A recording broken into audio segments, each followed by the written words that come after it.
이 방송은 짧게 한 작품에 대한 리뷰만 듣고 싶은 분들을 위한 요약본입니다. 전체 방송에는 더 풍성한 내용이 담겨 있으니까요. 책플릭스 채널을 확인해 주세요. 영화 보이후드라는 작품인데요. 네. 명작이죠. 명작입니다.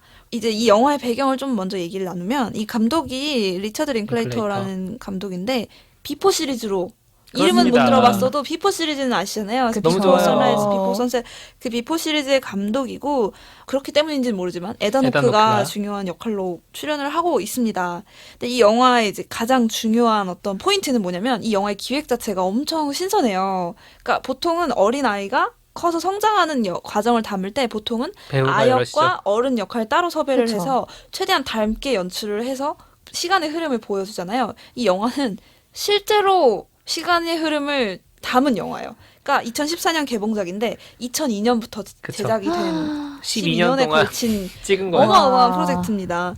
그래서 보통은 우리가 이제 과거의 나를 연출할 때, 아, 그 시대의 그런 소품이나 유행했던 어떤 문화나 이런 거를 조사를 해서 고증을 하잖아요. 어렵게 그 시절에 그쵸. 쓰는 핸드폰 구해서 막 찍고. 그 응답하라 응팔만 시리즈에서 해도 응팔, 응팔 보세요. 그런 연출이잖아요. 그래서 아, 이걸 얼마나 그때 그 시절 비슷하게 재현하냐 이게 어떤 포인트인데 이 영화는 실제로 그 당시에 유행하는 노래, 그 당시에 입는 옷, 그 당시에 쓰는 어떤 물건들 이런 걸 그대로 그냥 갖다 쓰기만 하면 그 자체가 그냥 고증이지. 고증이 필요 없는 그냥 현실이야. 현재야 그냥.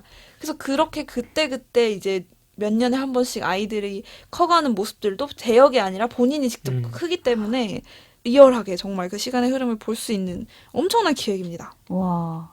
기획이 이렇게 크다 보니까 이 스토리나 어떤 연기나 이런 군더더기가 필요 없는 어떤 부분도 있어요. 그래서 이 영화 자체도 굉장히 담백한 어떤 서사를 가지고 있어요. 그래서 좀 줄거리도 심플해요. 줄거리를 얘기를 해보면 주인공은 이제 메이슨이라는 소년이에요. 그래서 시작할 때는 6살의 나이라고 해요. 그래서 이 6살 소년이 이제 18살이 되기까지의 이야기인데요. 이 소년은 가족을 살펴보면 엄마랑 누나랑 셋이 살아요. 엄마는 지금 이제 첫 번째 남편, 그러니까 에단 호크가 분한 그 남편이랑 이혼한 상태고 이제 엄마 혼자서 애들 둘을 열심히 기르는데 어렵죠. 힘들고 지금 너무 길이 안 보이니까 다시 자기가 나고 자란 자기 친정 엄마가 살고 있는 텍사스로 다시 이사를 가서 거기서 내가 교육을 다시 좀 더 받고 아이들의 미래를 위해서 좀 길을 찾아보겠다 하고 이사를 가면서 영화가 시작이 됩니다. 그래서 막 사실은 이 영화 전체가 긴 분량인데 뭐 큰 극적인 기승전결이 사건이 없고. 없어요. 다 기승전결이 아니 기기기기? 약간 뭐라고 해야 될지 모르겠네. 다 그냥 시간의 흐름에 따라 그냥 보여주는 이 거죠. 아이의 정말 실제 삶이 그냥 이렇게 흘러간다라는 느낌이에요. 하지만 다큐멘터리가 아니라는 거. 근데 다큐가 그러니까요. 아니라는 거. 그래서 이 엄마를 중심으로 한 이 가정에도 되게 많은 사실은 사건과 변화가 있기는 해요. 예를 들면 뭐 새로 만난 대학교의 교수랑 다시 결혼을 했다가 이 교수의 어떤 행동으로 인해 또 이혼을 했다가 또 다른 사람과 세 번째 결혼을 하고 뭐 또 이혼을 하고 막 이런 가정의 변화들이 있고 그 안에서 이제 영화가 주목하고 있는 그 렌즈 안에 담기는 그림은 뭐냐면 이 주인공 메이슨이라는 소년이 점점 성장해 나가면서 어떻게 변화하느냐 이게 사실은 가장 핵심이 되는 재료예요. 맞아요. 그래서 정말 어떻게 보면 평범해요. 얘가 정말 보육원에서 탈출해야 되는 모험을 하는 것도 아니고 뭐 시간 여행을 하는 것도 아닌데 너무 비교 대상이 죄송해요. 너무 극적인 이런 모험은 없어요. 이 6살의 아이가 8살이 되고 10살이 되고 친구들을 따라서 뭘 경험하고 그다음에 사춘기가 되고 뭐 머리 스타일도 깎았다 길었다 또 연애도 하고 처음에 이제 막 친구들이랑 일탈을 하기도 하고 엄마와의 관계가 아기 때의 어떤 관계랑은 또 달라지기도 하고 누나도 같이 변해요. 누나도 막 머리가 길었다 막 짧았다 막 누나도 처음에는 막 약간 잘난 척하는 꼬맹이였다가 막 말도 섞기 싫어하는 사춘기 소녀였다가 나중에는 뭐 어떻게 되고 이렇게 그대로 그냥 그 가족이 이렇게 앞으로 그냥 날아가는 모습을 보여주는 보통의 영화입니다. 우리 모습이랑 다를 바 없는 그쵸. 거죠. 그쵸. 우리 삶에 그냥 카메라를 들이대도 이런 비슷한 영화가 나올 거예요. 그래서 실제로 배우들도 엄청 유명한 아역 배우들을 사용하지 않았다고 해요. 그래서 이 누나로 나오는 사만타도 감독님 딸이에요.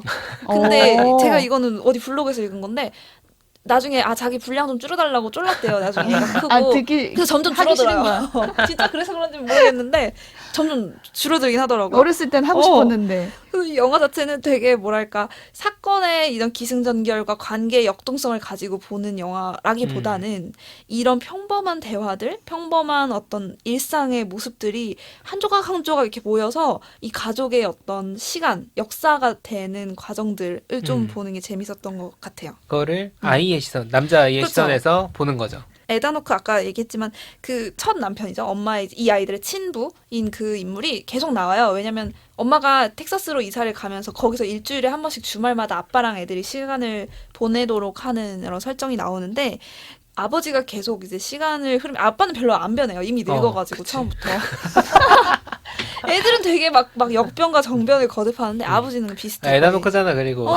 그리고 에다노크. 그래서 그 아들은 어떻게 보면 어쩔 때는 처음에는 되게 막 애들을 사랑하는 뭔가 좀 철부지지만 그런 아빠지만 계속 철부지예요 보면. 변하지 않아. 그래. 애들은 막 배우고 성숙하고 뭔가 막 촌철살인의 대화를 하고 근데 아버지가 처음에는 막 되게 아버지다가 애들이 이제 뒤통수를 탁 치는 질문들을 하거나 어떤 새로운 관계 아이들도 수동적인 게 아니라 새로운 이 관계를 나름대로 되게 잘 만들어가는 거예요. 근데 어른의 시선에서는 이혼해서 따로 사는 아버지와 아이들의 관계는 뭔가 애틋하거나 아니면 서로 미워하거나 뭔가 되게 단편적으로 생각을 하는데 여기서는 되게 아이들이 그 다이내믹을 잘 만들어가는 모습도 그쵸. 있습니다. 그래서 그 대화들이 이 감독의 특성이죠. 비포 시리즈도 그렇지만 평범한 분위기에서 대화가 쭉 이어지는데 그 대화가 뭔가 이제 통찰이 있는 거죠. 뭔가 생각해볼 오래 포인트들. 남아요. 주로 그걸 애들이 말해줘요.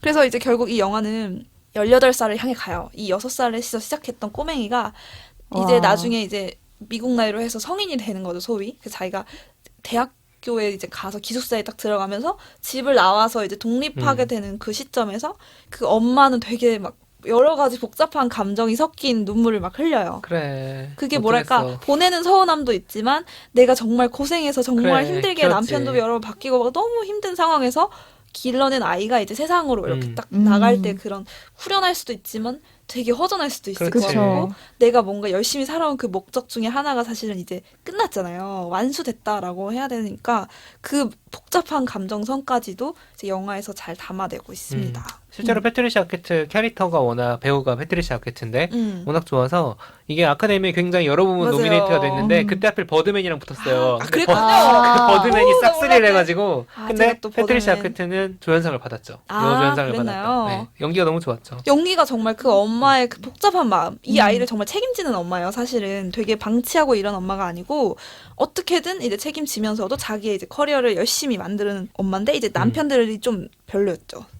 다 별로였어요. 여기 나오는 그니까 분들이 좀 다 별로야. 좀 그런 분들이 또 있을 수 있어요. 근데 이 막연한 그런 피곤, 그다음에 좌절 이런 거보다는 어떻게든 이제 시간이 한 발 한 발 앞으로 나아가는 그런 부분들이 잘 담담하게 담겨 있어서 좀 길어요. 러닝 타임은 2시간 반에 가까운 러닝 타임이긴 한데 그냥 홀린 듯이 이제 보게 되는 거예요. 그러게요.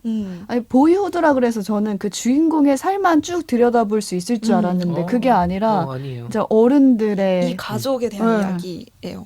이 영화 빡 때리는 눈물 포인트는 없지만 보고 나면 굉장히 마음이 따뜻하면서도 뭔가 많이 아련한 차올라 약간. 되게 충만해. 저는 아련하더라고요. 마치 내 가족 영화를 본 것처럼 이제 다 뭔가 지나갔구나. 어린 날에 이렇게 좋다. 그냥 어린 날의 시절이 그냥 다 이제 끝났구나라는 괜한 마음 때문에 좀 아련했어요.